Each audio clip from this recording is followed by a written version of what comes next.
നമസ്കാരം. മഹാരാഷ്ട്രയിലെ ഉദ്ധവ് താക്കറെ വിഭാഗം ശിവസേനയ്ക്ക് ഇപ്പോൾ കഷ്ടകാലമാണ്. അധികാരം നഷ്ടപ്പെടുന്നു. മുഖ്യമന്ത്രി സ്ഥാനത്തിന് വേണ്ടി BJPയുമായിട്ടുള്ള ബാന്ധവം ഉപേക്ഷിച്ച് കോൺഗ്രസുമായി സഖ്യം ചേരാൻ പോകുന്നു. ആ സഖ്യത്തോടുകൂടി ജനപിന്തുണ നഷ്ടപ്പെടുന്നു എന്ന് മാത്രമല്ല, ഭൂരിഭാഗം MLA മാരും കാലുമാറി മറ്റൊരു പാർട്ടിയിലേക്ക് പോകുന്നു. അതായത് പാർട്ടി രണ്ടായി പിളരുന്നു. പാർട്ടി രണ്ടായി പിളരുമ്പോൾ സ്വാഭാവികമായും തങ്ങളാണ് യഥാർത്ഥ ശിവസേനയെന്നും അതുകൊണ്ട് തന്നെ ശിവസേന എന്ന പേരും ചിഹ്നവും തങ്ങൾക്ക് വേണമെന്നും പറയാൻ പോലും ഉദ്ധവ് താക്കറെയ്ക്ക് സാധിച്ചിരുന്നില്ല. കാരണം ഭൂരിഭാഗം MLA മാരും അപ്പുറത്തായിരുന്നു, അതായത് ഷിൻഡെ പക്ഷത്തായിരുന്നു. അതുകൊണ്ട് തന്നെ തെരഞ്ഞെടുപ്പ് കമ്മീഷൻ നിലവിലുള്ള നിയമമനുസരിച്ച് പാർട്ടിയുടെ പേരും പാർട്ടിയുടെ ചിഹ്നവും ഷിൻഡെ പക്ഷത്തിന് തന്നെ നൽകി. അങ്ങനെ എല്ലാം നഷ്ടപ്പെട്ട് ഉദ്ധവ് താക്കറെയുടെ അച്ഛനായ ബാൾ താക്കറെയാണ് ശിവസേന സ്ഥാപിച്ചത്. അങ്ങനെ തൻ്റെ അച്ഛൻ സ്ഥാപിച്ച പാർട്ടി തൻ്റെ മകൻ്റെ അല്ലെങ്കിൽ തൻ്റെ കയ്യിലേക്ക് വരുന്നു.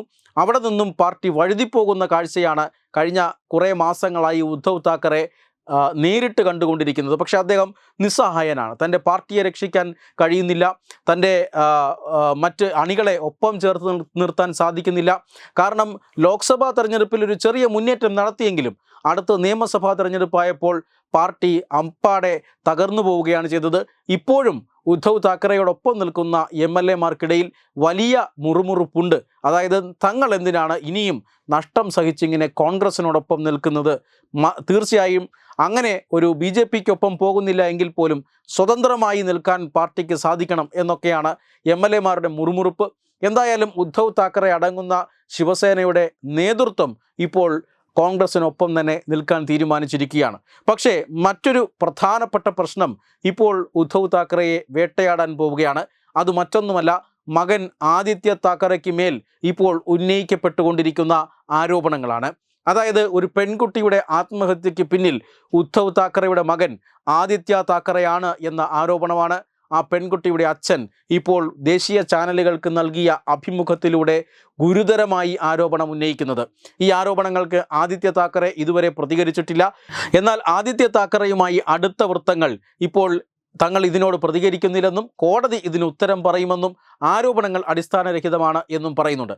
പക്ഷേ അതീവ ഗൗരവകരമായ ആരോപണമാണ് ഈ പെൺകുട്ടി കൊല്ലപ്പെട്ട് 5 വർഷങ്ങൾക്ക് ശേഷം പെൺകുട്ടിയുടെ പിതാവ് അറിയിക്കുന്നത് എന്നുള്ളതാണ്. 2022 തന്നെ ഇതുമായി ബന്ധപ്പെട്ടൊരു പ്രത്യേക അന്വേഷണ സംഘത്തെ നിയോഗിക്കുമെന്ന് അന്ന് ഉപമുഖ്യമന്ത്രിയായിരുന്ന ദേവേന്ദ്ര ഫട്നാവിസ് പ്രഖ്യാപിച്ചിരുന്നതാണ്.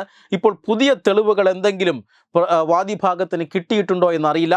എന്തായാലും ഈ പെൺകുട്ടിയുടെ അച്ഛൻ്റെ അഭിഭാഷകൻ ഇപ്പോൾ കേസുമായി മുന്നോട്ട് പോകും എന്ന് മാധ്യമങ്ങളെ അറിയിച്ചിരിക്കുകയാണ്.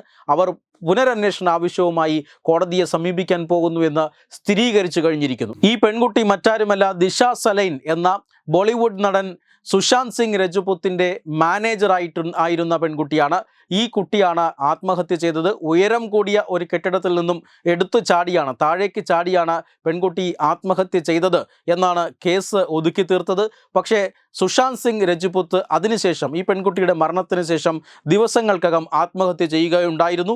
അതുകൊണ്ട് തന്നെ ഈ 2 മരണങ്ങളും തമ്മിൽ എന്തോ ബന്ധമുണ്ട് അന്ന് തന്നെ പലരും സംശയിച്ചിരുന്നതാണ്. ഇപ്പോൾ ആ ബന്ധമാണോ പുറത്തു വരുന്നത് എന്നൊരു സംശയം ഉയരുകയാണ്.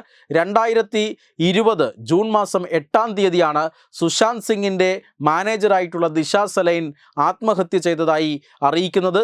ജൂൺ 14-ന് അതായത് ദിവസങ്ങൾക്ക് ശേഷം സുശാന്ത് സിംഗും ആത്മഹത്യ ചെയ്യുന്നു. ഈ 2 മരണങ്ങൾ തമ്മിൽ എന്താണ് ബന്ധം എന്ന ഇപ്പോഴും ദുരൂഹമായ സാഹചര്യമാണ്. ആ സാഹചര്യത്തിലാണ് പിതാവ് ആദിത്യ താക്കറയ്ക്ക് ഇതിൽ ബന്ധമുണ്ട്. കാരണം അന്ന് 2020-ൽ മഹാരാഷ്ട്ര ഭരിച്ചിരുന്നത് ശിവസേന സർക്കാരാണ്. അതായത് അച്ഛൻ ഉദ്ധവ് താക്കറെയാണ് അവിടെ ഭരിച്ചിരുന്നത് എന്ന് മാത്രമല്ല, മകൻ MLA-യും മന്ത്രിയുമായിരുന്നു. അതുകൊണ്ട് തന്നെ ഉദ്ധവ് താക്കറെയുടെ മകൻ ആദിത്യ താക്കറെ ഒരു കേസിൽ പ്രതിയായാൽ തീർച്ചയായും അത് തേച്ചുമാച്ച് കളയാനുള്ള എല്ലാ അധികാരവും അവരിൽ നിക്ഷിപ്തരായിരുന്നു. അങ്ങനെ ആ കേസ് തൻ്റെ മകളുടെ മരണവുമായി ബന്ധപ്പെട്ട കേസ് തേച്ചുമാച്ച് കളയപ്പെട്ടു എന്ന് ആ പിതാവ് ഇപ്പോൾ വെളിപ്പെടുത്തുകയാണ്. അതായത് പെൺകുട്ടിയുടെ മൃതശരീരം അന്ന് കണ്ടപ്പോൾ തന്നെ ഞങ്ങൾ ചില സംശയങ്ങൾ ഉന്നയിച്ചിരുന്നു.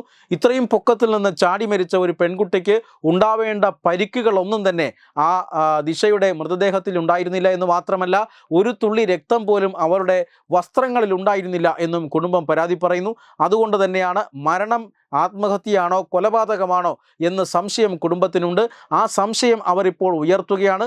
മാത്രമല്ല, ആദിത്യ താക്കറയ്ക്ക് നേരെ, ആദിത്യ താക്കറെ എന്ന് പറഞ്ഞാൽ ചെറിയ പുള്ളിയല്ല.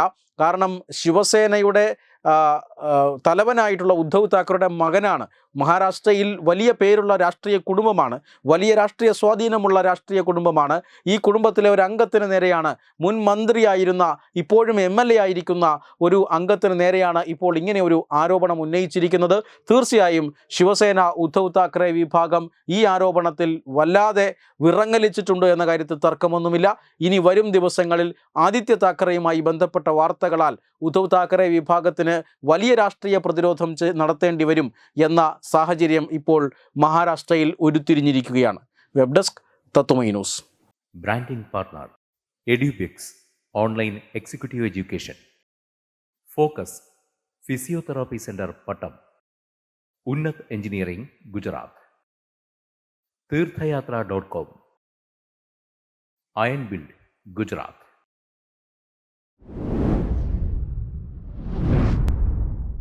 തുമ്പമൺ ശ്രീ വടക്കുംനാഥൻ ക്ഷേത്രം, അമ്പലക്കടവ്, പത്തനംതിട്ട. ശ്രീമദ് സ്കന്ദപുരാണ മഹാസത്രം